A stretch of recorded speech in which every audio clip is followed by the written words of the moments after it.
Hello, everybody. Welcome to This Must Be the Place. I'm your host, Imogen J. Lister. Here we are talking to your favorite artists about their favorite love songs. We're talking about the music, the memories, everything in between. And today I'm talking with my friend, Carolina. I'm really excited about this. I've seen her perform a few times now, but the last time I was like blown away. Like the composition that she's done with her band is so gorgeous, and the whole aesthetic that you've designed, everything about it. I'm excited to see where this project goes. How would you describe the style? I don't really know if I have a way to do it. How would you do it? Yeah, it's it's alternative rock, I guess, in its essence, but it's got a lot of elements from folk music, and for a while I was calling it folktronica while I was kind of in like an Imogen Heap vibe. But these days I think I'm leaning more towards just like it's alternative rock. I feel like that's a very big umbrella term, and I'm happy with all the things that it encompasses. But yeah, at its core, I think it has influences from a lot of different places. So I'm glad that it can't really be, boxed up. Yeah, I definitely hear like the folk vibes. There's almost like a Western kind of element to it. Like I always like maybe it was just the fact that you guys were dressed as cowboys and like in your kind of Western fit, but I do feel like that like fits the vibe. Like it feels like kind of canyon-esque. It feels kind of almost Lord Huron, but like less folksy than that. Like there's a really cool energy when you guys are on stage. That's Yeah. so nice. Thank you. No, Of you're right. course. You were definitely influenced by the outfits. Yeah. But no, I feel like especially lately, I'm definitely like the kind of musician that is like very immediately influenced by things. Like I don't know if that makes sense, but if I'm going through a certain phase of something, whether I'm like listening to something a lot or even if it differs from what I had been listening to before, I think it immediately kind of takes shape in the way that we perform our songs, even if like the songs have already existed in a certain way before. I don't know if that makes a lot of sense, but I think like in the last few months, I've definitely been listening a lot more to just like straight up songs. Like I don't know how to describe it. For a while, I was mostly listening to like Radiohead and Bon Iver and and Bjork and like all these people who have a very unique approach to songwriting, but like the songs are they're so kind of a thing of their own that I don't know that I would classify them necessarily in like this other category that I'm thinking of just like, some straight up like head banging songs, Just vibes, just straight Yeah. vibes. Yeah. Yeah. So anyways, yeah, maybe Yeah. that's where it's coming from. So what's been influencing the music recently? Recently? Okay, true. It's a lot of fun stuff that I hadn't listened to in the past. Like, for example, MJ Lenderman. This is gonna be really controversial because I don't know if you're familiar with like this new album that came out. I think it's called Manning Fireworks, but I forget. I feel like a lot of people around me had a huge moment with that when it came out and we're just like big fans. It's sort of in this just like very just indie rock vibe. Mhm. Very straightforward. Like I like to think of it as like, you can name every instrument and you can hear everything exactly as it is. It's a very clear kind of sounding record. And I don't know, the first time I heard it, I was just kind of like, I see it, but I also like don't vibe with it. And then I gave it another full listen and I was like, oh, this is awesome. It's simple, but it's awesome. And it's also complex in its own way, but I had to really like kind of look for that. So I'd say that record. And then been listening a lot to like, well, the new Bon Iver that came out, which is also really I haven't awesome. listened yet, but I'm excited It's to. cool. It's really, Yeah. really cool. Yeah. I'm trying to remember. See, now I'm blanking on like everything that I listen to on a daily basis. This is really random, but Mhm. there's a cover of Teenage Dirtbag that this electronic artist called Sega Bodega did years ago. This was, I think, during the quarantine, Mhm. and I've been having another moment with that because I loved it when it came out, and I've been like re-listening to it almost every day. It's like, do you know Hide and Seek by Imogen Heap? It's Yeah, like vocoder. classic. The whole Yeah. thing is just vocoder and like a bassy synth. It's so Mhm. awesome.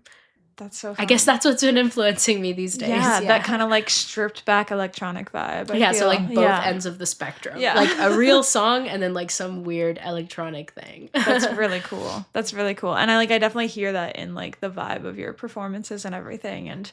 And like you want to work more with like the harmonics, I understand. Oh, Yeah. And yeah, like I they love have like those that kind guys. of like that like jazzy, but like that like very raw but also electronic influence to Yeah. it. Yeah. And I think I've been thinking a lot about how my music, I think, lends itself really well to improvisation, which is why I work really well, I think, with the harmonics, or why it has such an impact, I think, even for me, like while I'm performing with them, because they're very much driven by improvisation and stuff.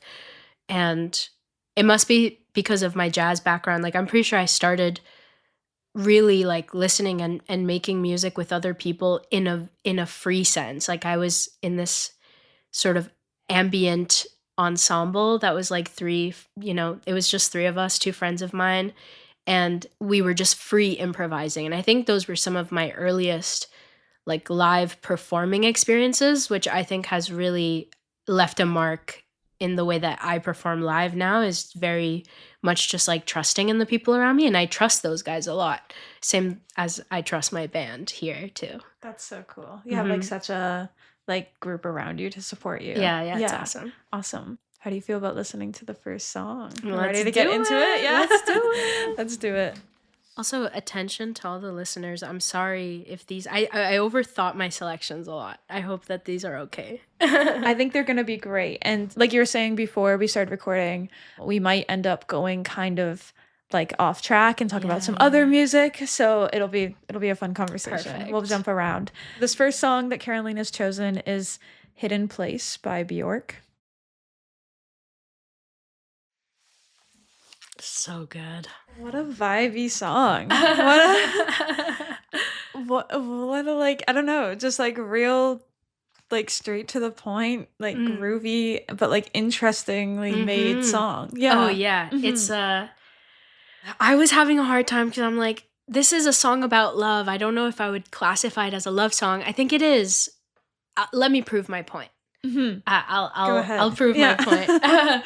When I was picking songs, I wanted them to resonate with me, and I realized as I was sort of going through my arsenal of like, songs that have shaped me and that I listen to, I found that I don't listen a lot to things where it's very like, I love you, clear to the point type of thing. And it's maybe because I don't think I've ever felt that before. However, with this song, I mean, I could talk about it forever. Also, this whole album is really good. Everyone needs to listen to Vespertine at least once, just from beginning to end. Every song is an island, it feels like, and they're all amazing. But then this one, though, I was like, I feel like she's captured this beautiful, innocent sexuality thing that like makes this a love song for me, because it's almost a devotional, to this other person. And so I really dig it. That's cool. Like explain that a little bit more, like this idea of like the innocence of it. Yeah. Like, yeah. While I was thinking about it, I was like, it's kind of weird maybe to put those two words together, like innocence and sexuality, but I think Bjork forever has, made that connection and made it so well that I think it really hits a very specific part of me that like, I think maybe that's where the feeling of yearning and longing comes from. It's like this very innocent need for, burying yourself under someone's skin kind of thing. And I think that's the essence of this song, right? It's like, even with the choices that are made with, musically, like for example, in this listen, I made sure to like really pay attention to it all. Usually I get kind of lost in the groove because it's so dope and like so stereo also.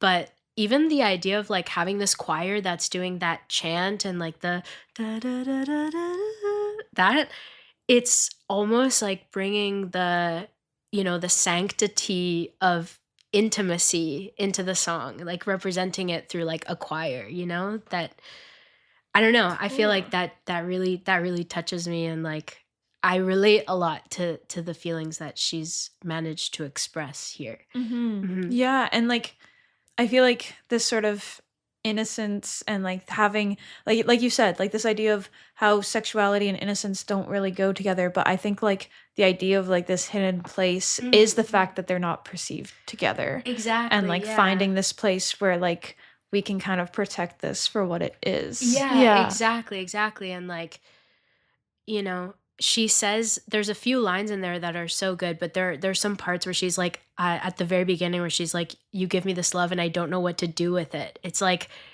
I feel like Bjork has a way in a lot of her songs to like she's expressing this almost same feeling throughout a lot of her songs where it's like the very first time that you are with a person or experiencing one thing. I think that's why, she gets compared a lot to like being an alien kind of figure, because it's like it's true. Her lyrics are very much like this first time that you're with somebody. It's like that's such a big feeling and she's captured it so well.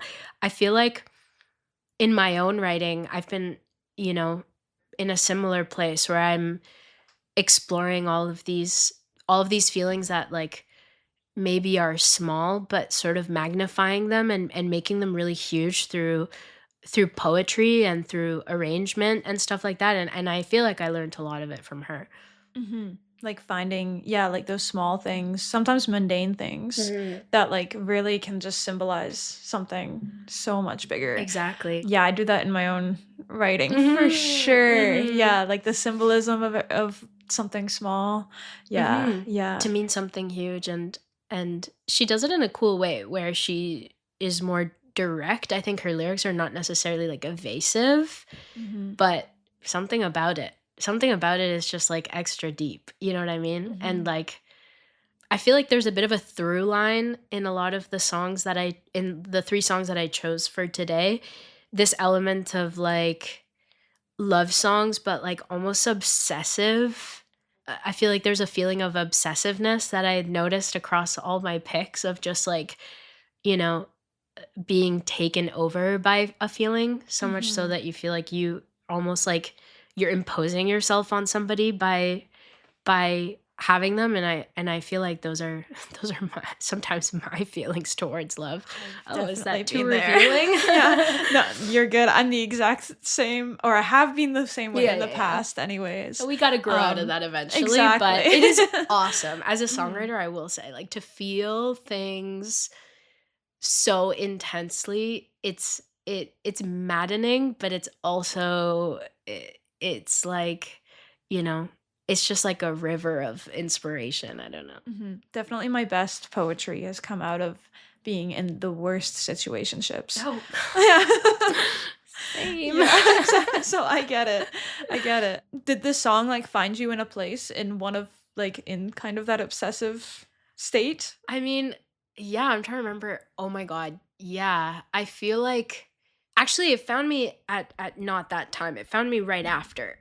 So I've always loved this album. I think it's one of those where I have a phase with every song kind of at different times and then I realize that they exist and I'm like, oh my god, I feel like I'm listening to this for the first time, even though I've listened to it a billion times. And actually, the first few times that I listened to the song, I didn't even really clue in on the lyrics, which is odd for me. I feel like I'm such a lyric person. But the groove was so addicting and the harmony is so cool that I almost had it on as like a hype. It was almost like a hype song for me where I was Cool. like, yeah. After I had sort of like been heartbroken or let's say like left behind in love. Mhm. I don't know. And yeah, so maybe that's why I wasn't really listening to the lyrics at first is because I kind of just needed to be like wrapped up in music. But I'm glad that I finally paid attention to them cuz they're pretty Mhm. dope. Yeah. Yeah, that's so interesting because I feel like one of the things where you were mentioning earlier kind of about the song and like how it was like so nice. I feel like Bjork's vocal delivery is so important. Mm-hmm. But also yeah, like the music really does kind of like it feels like you're in like a cave and like yeah, Yeah. it feels like you're in this like hidden place that Mm-hmm. exists. So that's really, yeah, that's really cool to like Yeah, she's the wrap in a best. blanket with it. Mhm, Yeah. mhm. Yeah, I gotta ask then, like, why okay, you've talked a lot about, like, why this song, so I'm not gonna ask it quite like that, but this song, like, it obviously like, if it was such, like, a sort of hype song, Yeah. how did it find its place in being, like, an emotional love song for you? Mm. Like, how did it transition there? Well, mostly because I listened to it so many times. I'm definitely the kind of person who doesn't I'll, like, pick a few songs to obsess over for about a month or 2 months, Mhm. and then I'll listen to them over and over and over again, and then put them away for a while, and then come back to them, and I think the very first time that I really had a moment with that. Sophia's gonna come running in. Oh, hi, She Sophia. has to come say hi. She's the best. Yeah, I think I was just, it changed when I was exploring the song more as like this is going to sound maybe crazy, but as a songwriter, sometimes I feel like I like to study songs. Like, Mhm. it could be something I've listened to a billion times, but like I will choose one day to just sit with it more and like listen to it more actively. And I think the day that I did that with this song, it sort of changed for me. And then I couldn't listen to it ever again as like a hype song. Now I only really listen to it when I'm sort of in that state of like of longing and yearning and just wanting to be close to somebody. I feel like that's when I relate to it. And I've had moments like that recently where it's like, "Oh yeah, this song exists. I need to listen to it because it is exactly how I feel right now." That's amazing. Yeah, we're gonna move into our next song very Mm. shortly, but before I do, are these all songs that you've had moments of, like, studying with? Or, like, moments of Um, yes, actually. Well, maybe not the last song. The last song is more actually one that I don't listen to as frequently. Maybe you'll get why. It's a bit kind of intense. Even though it's kind of minimalist, it's a little more intense. So I don't really listen to that one as frequently, but it's an awesome song. But yeah, these two for sure. The next one even more so. Yeah? Okay, let's get into it then. This next song we're listening to is Acrobat by Angel Olsen.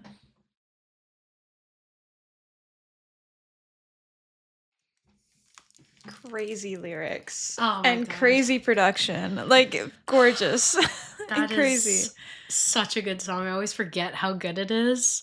That really, like, chilled me, that one. Mhm, Yeah, mhm. that was gorgeous. I've never listened to Angel Olsen before, but I think I have to now. Oh Cause yeah, no. gorgeous. She is like Poppy's telling me to too. oh yeah, and the breadth of her work is Mhm. so I mean, like there's so much to chew on. I feel like she's done a whole lot of different sort of styles. This is my favorite record of hers, I think. And this is one of those songs that I loved as soon as I heard, and I might have been in a bit of like a creative rut when I first heard it, and immediately I was like, I need to cover this song. I Mm. remember I was still in college, it was my last year of college, and I was like walking back from the grocery store to my house in the middle of the night, and I was like, I need to learn this song right now. And I hadn't had that feeling, I think, for a while because I was like just doing so much work on my final year project and, you know, and like feeling just really drained with music because that was, I studied jazz at Humber and I was doing my like fourth year recording project. It all felt really intense. And I think that doing any music outside of that felt like so much work. And then I immediately went home and I learned it on the guitar and I realized how easy it was, how intuitive it was, because there's like certain artists, I know other musicians are going to relate to this probably, but there's certain artists that like you sit down to learn their material and you're like, this feels right for me. Like you almost find a sense of camaraderie with them, and I felt that immediately with this song. But then nowadays, I don't listen to it as much because I spent like an entire week making like a cover of it and like a whole production, and it was pretty intense. Yeah, you kinda, like, overdid it a little Yeah, I bit, overdid it. overanalyzed it, Yeah. yeah, but it's beautiful, yeah, like, I gotta say, like, that first the verse early on, I was kinda making a face. Like, I love the way your body's made. I love the way your voice is sex. To be the Yeah. whisper upon your ear, I want to be the bed you miss. That is Yeah. like exactly how I feel when I have like a crush on someone. I Oh, was like, this is yeah. like getting to me. I was like, yeah, I get it.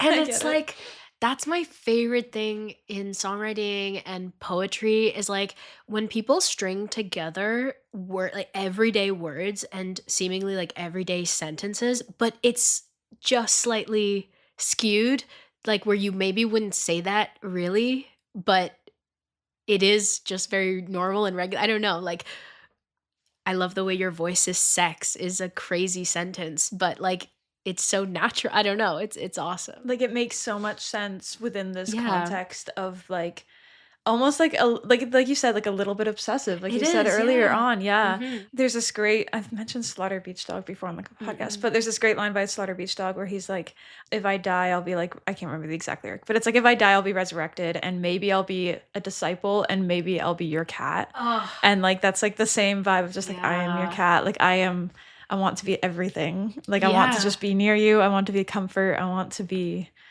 your person, Mhm. essentially. Yeah. And I just love, like, right off the bat when she says, "You are the witch, I'm your cat. I wanna be a bit like you. I hope you don't mind." It's so tender and so such a simple but again, like, such a big sentiment. I don't know, that's encapsulated so perfectly.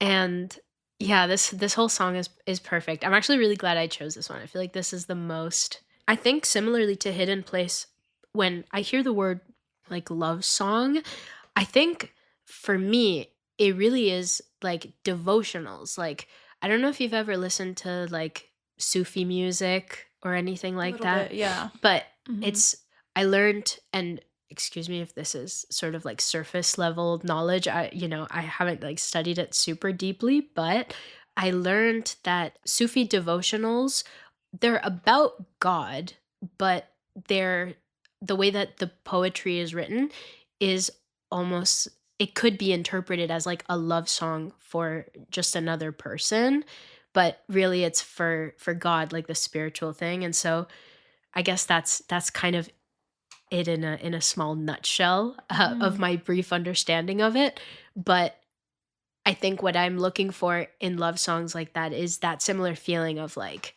there's, like, a spirituality in love that I love it when an artist is able to capture that, you know what I mean? And maybe that's what I mean by obsessiveness is, like, when you're devoting your whole self to somebody else or, like, the feelings that you have for somebody else, it really does take over you the same way that your religion can. I don't know if that's, like, That's really if that's incredible. huge, but Yeah, no, I think that's beautiful, and I think I've never considered how much that's true for some of, like, the love songs I really like too. Mhm.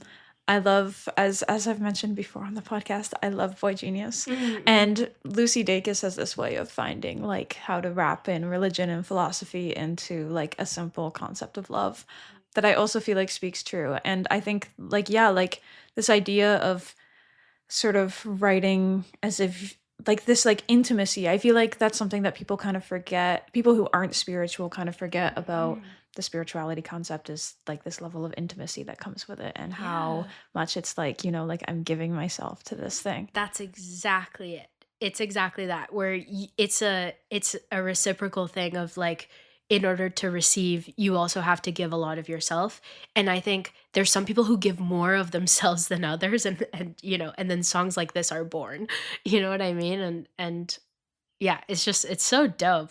I wish I could be half the songwriter that Angel Olsen is. Do you find yourself like not just in these like quote unquote obsessive romantic relationships, but do you find yourself like loving very deeply just generally? Yeah, Yeah, you're I very think so. I feel think it. maybe because yeah, I don't think I've had, like, actually way too many romantic affairs or relationships even really. Um, Mhm. but it's interesting because I love love, and I'm a very kinda analytical person, which I think is maybe where the obsessiveness comes from, like, Mm. and that word feels a little, like, huge, like, maybe it's crazy. Maybe crazy is the right word, I don't know. But I just think I'm naturally a pretty anxious person, I don't know, and, Mhm. like, I wanna be I want to be loved just like everyone else, and I think I've found myself in places where like that same level of love and care isn't always like reciprocated, you know what I mean? But they've all been great learning experiences, and I'm glad for them, and they've like really shaped my music, which is Mhm. awesome. So like if there's anything that they've been good for, it's been building my discography. So thank you to all the men. I relate so hard. Thanks to all the men.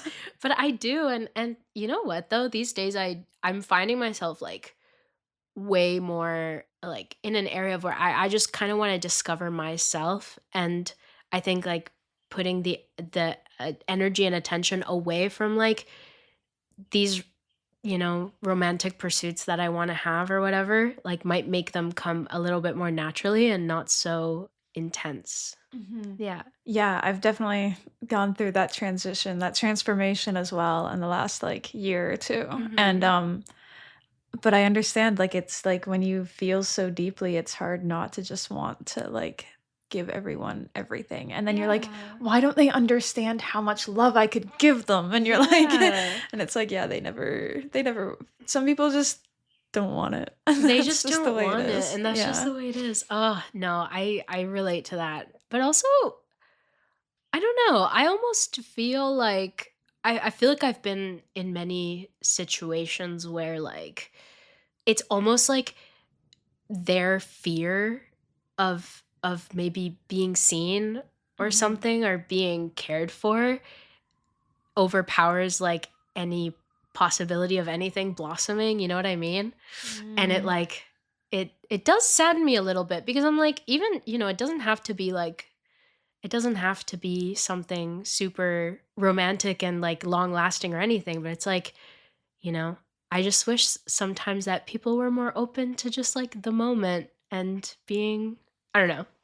This is so real. This is so real. And like some of my like favorite romantic experiences have been like when you see someone's wall come down and they do just give themselves to the moment Oh, and you're like yeah. yeah. Very nice. Yeah, praying and hoping Mhm. soon. Manifesting it for you. Manifest. Yeah. But also, Yeah. I don't know, I'm kind of happy like I've found a lot of like solace in music and the world around me and my friends. I have so many great friends who, and like you were saying earlier about, such a great support with like all the musicians I get to play with, and honestly I feel really lucky, and once I sit in that gratefulness, I feel like I feel very whole, Mhm. so That yeah. feels very good. Yeah, I understand. I'd like also have to if I start to find myself becoming like this kind of like anxiously attached, I have to like sit and be like, okay, who are the homies? Who am I? Like, like let me just return to everything here and just like Yeah. then it's all good. It's Maybe all the chill. last thing I'll say about this though is that Mhm. the more conversations I have, especially with like women, and then also like I don't know, I was reading Written on the Body by Jeanette Winterson, and it's like a queer romance, but it's very it just I felt it so deeply. Like I'm so glad that we all kind of experienced this, because for a while I thought I was just like kind of the only crazy person who was just going overboard with like my feelings or whatever. But like the more I talk to people about it, the more I'm like, oh, I think this is actually like super normal, especially in like today's climate of like so many parasocial relationships that we form with each Mm. other through like social media and like all of this weird crap that has nothing to do with actually like finding connection. I think it's Mhm. like even more prevalent now, like this whole anxious avoidant game. Yes, I understand. Yeah, and like there's a reason why the word situationship has become a thing like Yeah. recently. Yeah. Oof. Hmm. Yeah. Okay. Should we jump into the last song? Let's Does you do have it. anything else to say about this one or Just can I that get everyone should listen to Yeah. it. Definitely. Definitely. And I think I got a deep dive on Angel Olsen Oh because yeah, this I is think you're gonna beautiful. love it. This last song is a Song to the Siren by The Mortal Call. Another one with just like crazy interesting production. Like super stripped back, listen, but I know that I am pushing the boundary of what love song means with some of these picks. I'm sorry, because I heard, Poppy, you like them to actually be love songs, and was like, I did expose Poppy.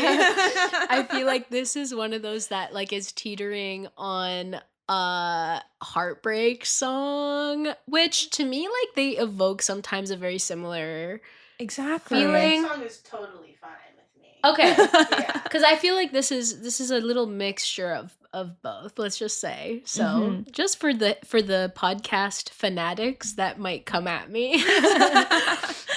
I think that this is like very much a love song. Okay, period. Thank you. I feel like there's like so much in it that like you said, like we talked about earlier, like giving yourself to someone is so much of what a love song is. Yeah.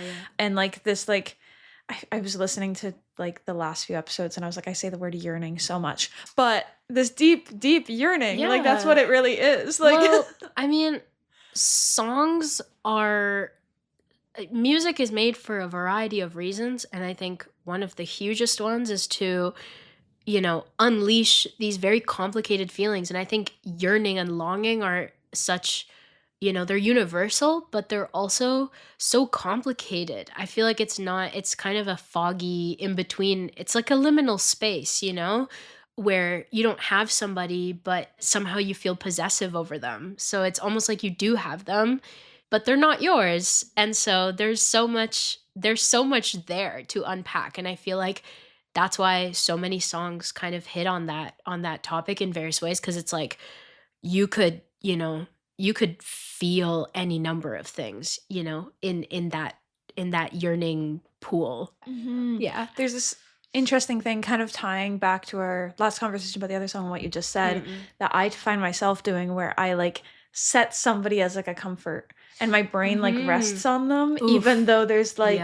no reason for that to exist. 100%. No, 100%. Yeah. And I'm the exact same way. I love to journal, and one day I used to be very kind of ashamed of how I would journal, or like maybe when I first started journaling, I was like, this feels weird. But then more recently, in the last few years, I've let myself be like as dramatic as possible when I'm journaling, just be like as if I'm in a Jane Austen novel or something. I remember writing recently I was writing about a crush. I wrote something along the lines of like, I already love you.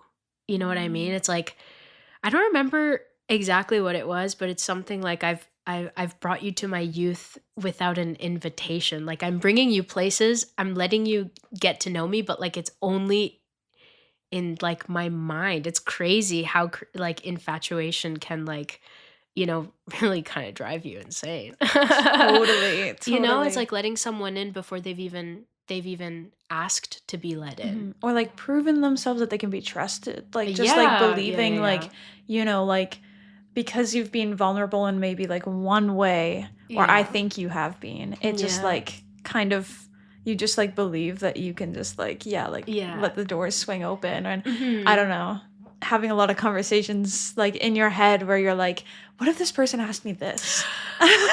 Oh, yeah. Yeah, no, I'm so glad that we're the same in that way, because it is weird. I'm not gonna, I wish I didn't feel this way sometimes, but then I guess that's the whole point though of letting myself just write it out and be as dramatic and poetic as possible. It's like, obviously I don't love this person. I know this very logically that like, this is just some sort of infatuation, but I think sort of to tie it back to like music and songwriting, it's like the deeper I can dig into these, these random feelings I have for someone, I feel like the body of work that comes with it is just like, it's just so fruitful. I guess the only downside to it is, inevitably you do, whether you think you're safe or not, you kind of do put yourself in a position to be let down when you create these expectations of people. But yeah. It just is what it is. Yeah. It like, just is what it is. Yeah. I relate so hard. And it's almost like you're really like putting someone on a pedestal when you do it. Yeah. And I want to bring it back to this song a little bit, because it definitely does feel like this song is just like there's like the deepness and the heaviness to it and the sadness. And I feel like more often than not, these feelings that we're talking about come with this like heavy sadness rather than being like the light, fluffy little love songs. Like Yeah. that, like the typical love song that you think of where it's all like light and dreamy and Yeah, it's very it's very mystical and very kind of weird. So the song was actually not written by this mortal Coil. The song is written by Tim Buckley, which is awesome. It's off of his album Star Sailor, I think it's called. It's like the most popular one, I think. And there's a few reasons why the song is pretty dope, like besides the lyrics and everything. But so this Mortal Coil is kind of this random band that was like a conglomerate of different people across time. And in this iteration or like this particular song, it's Elizabeth Fraser and Robin Guthrie from the Cocteau Twins. I don't know if you know Okay. this band. I don't. Okay, Educate awesome me. band, great band. But like Cocteau Twins they're known for the fact that like Liz Fraser, like she sings these nonsense words. Like maybe they're real words, but it doesn't make sense. It's almost not even worth it to read the lyrics for it. So I love her as a vocalist. I think she's got one of the most amazing and unique voices in like the alternative rock realm, and like dream pop realm. I fell in love with this song because it was so nice to hear her singing something that I actually understood and that was like a cohesive song. And also there's some tea because she like dated Jeff Buckley for a while. And so that's Tim Buckley's obviously his dad. And like, so I feel like the song has a lot of depth for her too, when she's singing it, because like her and Jeff Buckley, like obviously he had a lot going on in his life. And like, I think that was sort of like a wedge in their relationship, but she was, from what I've heard, I think she was very like, she was a good thing for him. And I don't know, when I listen to this song, I almost like see their love story a little bit unfolding. And like, yeah, even though it's very minimalist, it like feels very cavernous. Yeah, I love the song. feels to me it feels very like there's so much to it. It feels like kind of like it's building up to something bigger, which I can understand in like that like like history context, like that like social context. It like makes sense that there's so much like emotion coming through with her. Yeah, and her vocals and everything. Interesting like production on the vocal that does that, like you know what I'm trying to yeah. That's crazy. Well, and like again, I feel like all the tunes I chose are very they do have that through line of being sort of like what I would call a devotional. And I think something that is like prevalent in that kind of music and like Sufi devotional music, which I really love, is like these drones. So what that means is like not a lot, like the harmony isn't moving too much. It's not really like a chord progression, so to speak, but more so just like one long drawn out thing, and then the voice sort of soaring over top. And I think this has elements of that I really like. It almost feels like the sections are all blurred together and it's just one long sort of thing, which I think also, adds to that melancholic, but like very much, ship lost at sea yearning vibe. I mean, it's literally in the lyrics. Exactly. Like just wanting someone so bad. Thank you so much, Carolina. It was my pleasure. Yeah. Thank you for being here. I feel like, we definitely have a lot to unpack with our various romantic pursuits. Various romantic pursuits. Yeah. We'll get into it off the podcast. Is there anything coming up that you want to promo or talk about? I don't know if this will come out before then, but my band and I are playing a really cool show at the Transac Main Hall on May 25th. So if this comes out before then if you liked these songs, or if you check out any of the stuff that I have out on streaming, that, I hope you'll come if you're in Toronto. And we're working on an album, which hopefully soon we'll have some singles out in the next few months. So hopefully that all rolls out smoothly. But yeah, that's pretty much it. That's awesome. Yeah, it's a big summer for you guys then. Yeah. Yeah. A lot going on. Hopefully. Yeah. Thank you again. It's been really, really fun. Everyone listening at home, be sure to subscribe to This Must Be the Place wherever you find your podcasts, wherever you're listening. That's on YouTube, that's on Spotify, Apple Music, Listen Notes. Super hyped to have you listening. We've been having like such a fun first little run of doing this, and I'd love to hear who you'd love to have on the podcast. Anyone you would recommend, leave a comment on Instagram, on this podcast, on any of the streaming. Love to hear who you want to hear talk about their favorite love songs. Stay up to date with new episodes on our Instagram at This Must Be the Place Pod, and find the playlist for each episode there, as well as the newsletter link, which is in the bio. That is the best way to get up to date on all the new episodes, get a little bit more information about the podcast, get information about our guests and who they are as people and how the conversation went. I think that's everything I have to say to you guys. So lots of love to everyone listening at home. We'll chat again soon. Bye. Thank you for having me. Of course, Carolina. Bye.